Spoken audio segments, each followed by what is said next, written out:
2600 ఏళ్ల క్రితం ఈ తల్లి చరిత్ర అందరం కూడా ఒకసారి స్మరించుకోవాల్సిన అవసరం ఉంది.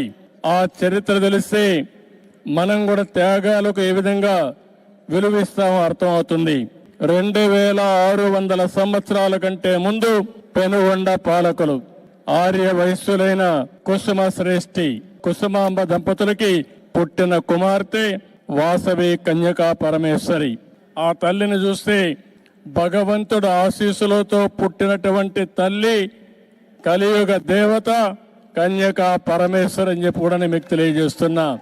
దేవుణ్ణి చూసినప్పుడు ఒక వరం ఇచ్చాడు. ఆ వరం ప్రకారమే ఆమె ఇక్కడ పుట్టింది.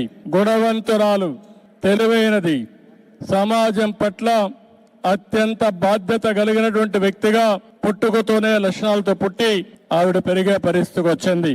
అలాంటి ఆడబిడ్డ ఆ రోజుట్లోనే రాజమహేంద్రవరాన్ని పరిపాలించే విష్ణువర్ధుడని రాజు పక్కనే పరిపాలించేవాడు.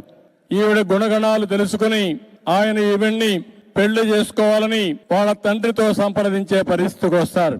కానీ ఆ రోజు చూస్తే 714 మంది గోత్రీకులు కుసుమ శ్రేష్ఠి దీనిపైన అడగ్గా వాళ్ళకు సంబంధించిన వ్యక్తులు 102 మంది గోత్రీకులు అంగీకరించలేదు.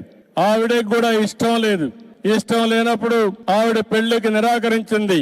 దానిపైన ఎవరైతే విష్ణువర్ధనుడు ఆగ్రహం చెంది నాలాంటి వాణ్ణి కాదంటారని ఎక్కువ ఆగ్రహాన్ని పెంచుకొని ఏం చేయాలో చేస్తానని చెప్పి ఇష్టానుసారంగా మాట్లాడే పరిస్థితికి వచ్చింది.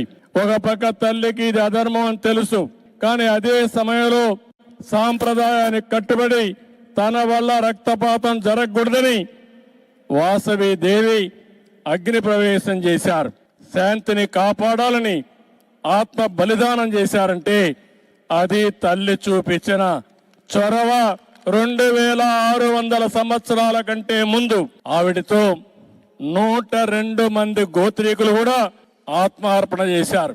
అంటే మనందరం గుర్తుపెట్టుకోవాల్సింది, ఆ రోజుట్లోనే యుద్ధాలు జరిగేటివి, రక్తపాతం చిందించేవాళ్ళు.